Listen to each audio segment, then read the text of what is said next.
Good morning and welcome to our Sunday morning service. We have two services on Sunday mornings, the first of which is our Bible prophecy update that we do weekly. And then we also have our second service, which is the sermon. It's our verse-by-verse study through God's Word, where we're currently in the book of Hebrews. That will be live streamed today at 11:15 a.m. Hawaii time.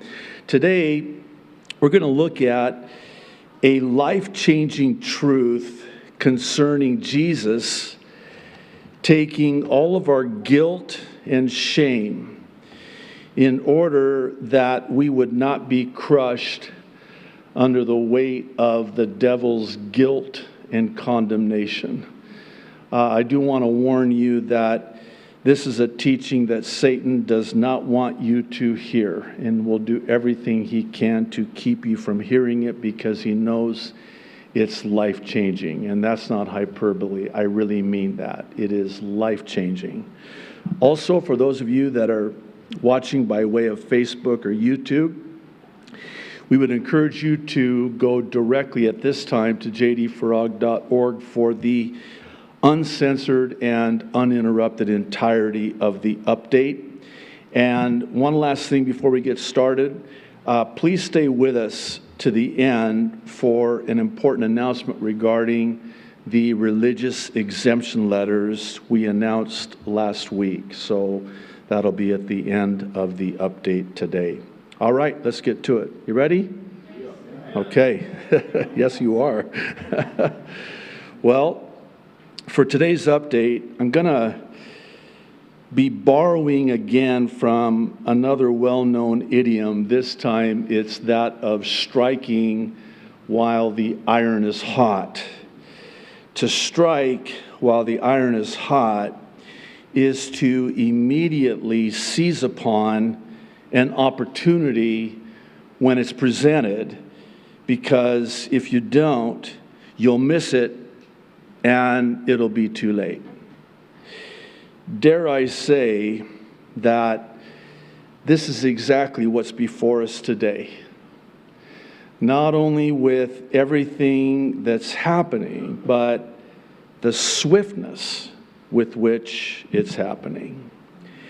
Enter Bible prophecy.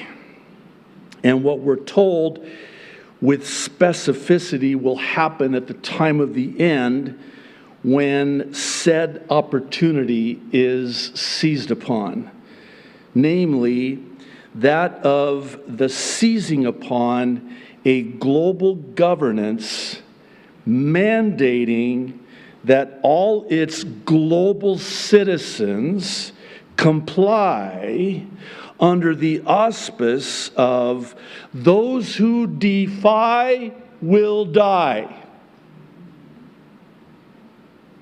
We okay so far? The book of Revelation both unveils and reveals this global governance vis-a-vis, very important, a global deception, and its culmination in the 7-year tribulation. This is what's happening in real time as we speak at breakneck speed. Revelation 13. I'm not upset. Okay, maybe just a little bit. But it's a sanctified upset. The deception that has been perpetrated. Verse 14, Revelation 13. Because of the signs, it, speaking of the second beast, was given power to perform on behalf of the first beast. It deceived the inhabitants of the earth. Stop. If I'm not mistaken, this is a global deception. Because isn't the inhabitants of the earth, doesn't that encompass the whole world? The entire earth? Listen, I don't want to oversimplify this, but that's what this says. That this deception will be worldwide in every nation on earth. The whole earth will be deceived. The inhabitants of the earth will all be deceived. That's what that says. It ordered, again speaking of the second beast, it ordered them to set up an image in honor of the beast who was wounded by the sword and yet lived. Actually, in Revelation 13, you have the image of the beast, the worship of the beast, and the mark of the beast all packaged together, if I can say it like that. When you get to Revelation chapter 19, verse 20, we're told, then the beast was captured, and with him the false prophet who worked signs in his presence, by which, listen, here it is again, he deceived those who received the mark. It is a deception. The worship of the image of the beast, the mark of the beast, it is a deception. And the inhabitants of the earth will be deceived, those who received the mark of the beast and those who worshiped his image. These two, speaking of the beast, the Antichrist and the false prophet, were cast alive into the lake of fire, burning with brimstone. Can't wait. Here's where I'm going with this. And I really need for you to hang in there with me, okay? Think this through with me. It would stand to reason that this aforementioned global deception would have to be executed at a time when the proverbial iron is hot. If not, then the crisis goes to a waste, and we can't have that. And any achieved or perceived momentum is lost. Unless and until, of course, there's another one coming yet future. But that would mean that this is not the end. And if this isn't the end, then the question becomes this. When would there ever be a time yet future when the global iron is as hot as it is now? Now again, think this through with me and please stay with me. I think you would agree that there's never been anything like this before on a global scale. Nor will there ever be anything like this again in human history, and here's why.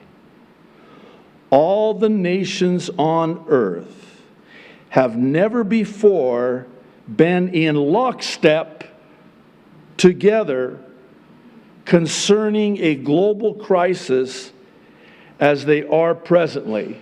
Think about that. Never before has there ever been a time when every nation on earth, the entire world, has been in lockstep agreement concerning a global crisis / deception. As such, it would seem inconceivable that there would ever be another time in the future like this time that we are seeing in the present. Again, think this through with me. Let's just say, for purpose of discussion, that one were to fast forward into the future and theorize that, well, this could happen again. You have a very big problem. And that very big problem is it will not comport with Bible prophecy. And let me explain. The technology that's in place today is the exact technology that's in place during the tribulation as foretold in Revelation. By placing the end years into the future, the technology would be advanced far beyond that which is described at the time of the end. Think about this. As fast as technology has advanced, are you kidding me? I mean, just think back, 10 years? The technology? Okay, I'm going to go back further because I was just talking to my two sons about this. My firstborn son showed me a mini SD card. Not the SD card, the mini. I mean, for us, I had to put my reading glasses on to see this thing. He said, Baba, this is a 1 terabyte mini SD card. I'm like, 1 terabyte? So I told him, parents, we can do this. We've earned this right. When I was your age, and actually it was when I was his age, almost exactly, because it was the early 80s. I bought my first computer. About the size of this pulpit. Right? Get this. You remember these? And the monitor?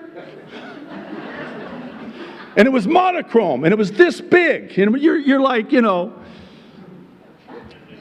And then, who can forget the dot matrix printers?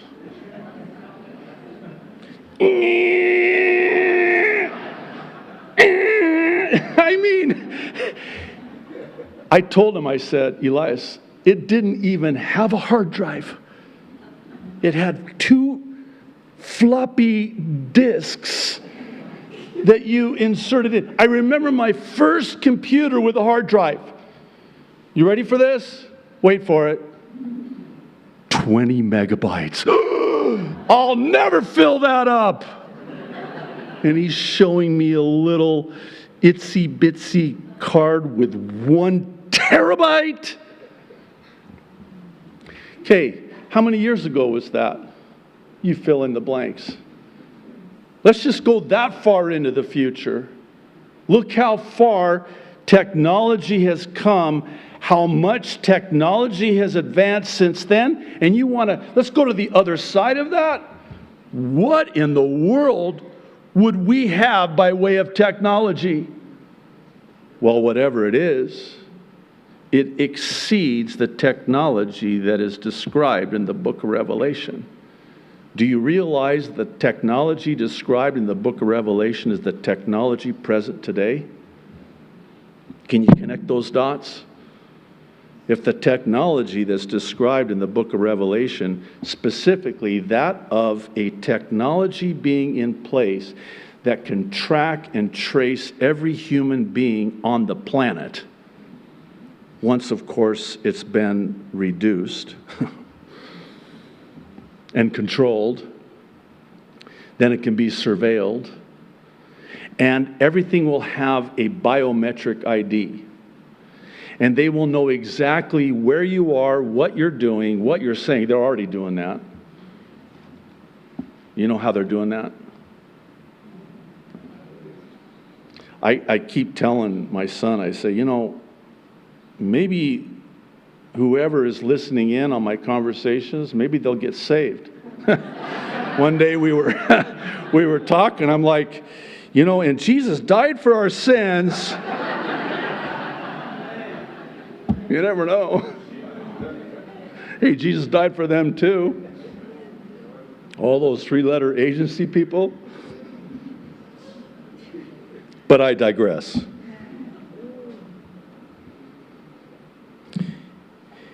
In addition to the current technology being in place today, we also have all the conditions that would need to be met in place today as well. Conditions economically, governmentally, religiously, and geopolitically are all perfectly in place now, exactly as God said they would be. Let's just talk about the geopolitical conditions. Do you realize it wasn't that long ago there was no such thing as Israel? Pre-1948? You know, just the last century, there was no such thing as Iran. It was called Persia. And then it wasn't until 1979 that it was called the Islamic Republic of Iran. 1979. That's not that long ago. Some of you young people are going, I wasn't even born yet. Don't worry about it. We were. We were there. We lived through it. Can tell you about it. That's not that long ago. So again, you see what I'm doing here, right? So if we go back that far, why don't we fast forward that far as well? Do you think that geopolitically the nations on earth like Russia and Iran and Turkey et al. Would all still be in place as they are today? It would stand to reason again that geopolitically the alignment would not still remain even 10 years from now at the rate things are going. This is why I refer to Bible prophecy as having a shelf life, an expiration date. In other words, it's time-driven, time-sensitive if you prefer, where the prophecies that we have in the Bible, at some point, everything converging together. I mean, just the statistical odds of having all of the nations on earth doing exactly what we're told in Ezekiel they would be doing now. And oh, by the way, right on schedule, perfect timing. What a coincidence. No such thing. The global economy, never before in human history has the global economy been like it is now. You want to fast forward that one? You can. What's that going to look like? Well, we're told in the book of Revelation what it's going to look like. It's going to be a global economy. It's going to be a digital economy. Many believe that it will be a cryptocurrency and it will involve a social credit score system. So that when you go into the store, and it's already happening, by the way. It's already happening. You go into the store and you didn't get your 18th booster shot. Well, you can't buy breakfast and food and groceries because your social credit score, like your credit score, is too low.